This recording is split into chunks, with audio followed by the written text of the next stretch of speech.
بلکہ میں نے 30 سیکنڈ میں جو پیغام دینا ہوتا ہے 30 سیکنڈ میں تقریر کر کے پیغام دے دیتا ہوں۔ اس میلاد مصطفیٰ کا جو پورا نچوڑ ہے انشاءاللہ میں آپ کو 30 سیکنڈ میں بتا دوں گا۔ ابھی میں نے ناوے جانا ہے، وہاں تقریر ہے، ہمک میں جانا ہے،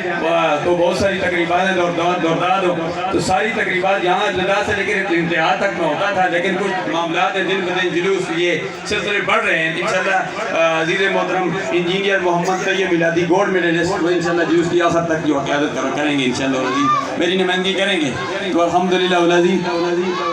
اب علماء کرام بھی آنے والے ہیں، تو میں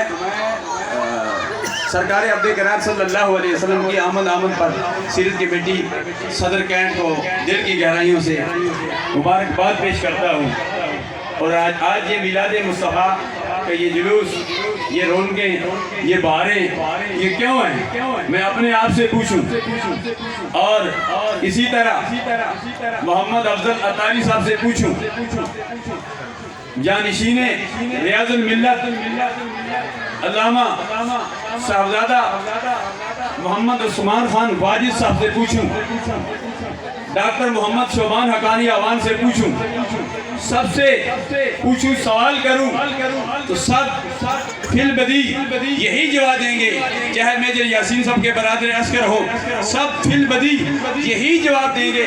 کہ اے آنے والوں یہاں کیوں آئے ہو، سید فیض اللہ علیہ رحمت کے قدموں میں کیوں بیٹھے ہو، سب یہی جواب دیں گے کہ آج میلاد نبی ہے، کیا سہانا نور ہے، اور آ گیا وہ نور والا جس کا سارا نور ہے۔ کچھ دیش کے مصطفیٰ کی زبانی جس طرح نقیب محفل کہہ رہے تھے، صبح طیبہ میں ہوئی بٹتا ہے باڑا نور کا، صدقہ لینے نور کا آیا ہے تارا نور کا۔ آج کے میلاد مصطفیٰ کے حوالے سے پورا نچوڑ جو میں بتانا چاہتا ہوں 30 سیکنڈ میں، جو ہماری پوری تقریر گھنٹوں تقریر کرو گھنٹوں، اس کا نچوڑ یہ ہے، میلاد مصطفیٰ کا نچوڑ یہ ہے کہ میلاد مصطفیٰ سرکار عبد کرام صلی اللہ علیہ وسلم کی آمد کا نام ہے، اور سیرت مصطفیٰ سرکار عبد کرام صلی اللہ علیہ وسلم کی سنت کا نام ہے، آپ کے طریقے کا نام ہے۔ آج ہم میلاد مصطفیٰ مناتے ہیں، سیرت مصطفیٰ اپناتے ہیں۔ دعوت اسلامی کے سٹیج سے بھی، مدنی چینل سے بھی یہی دعوت دی جاتی ہے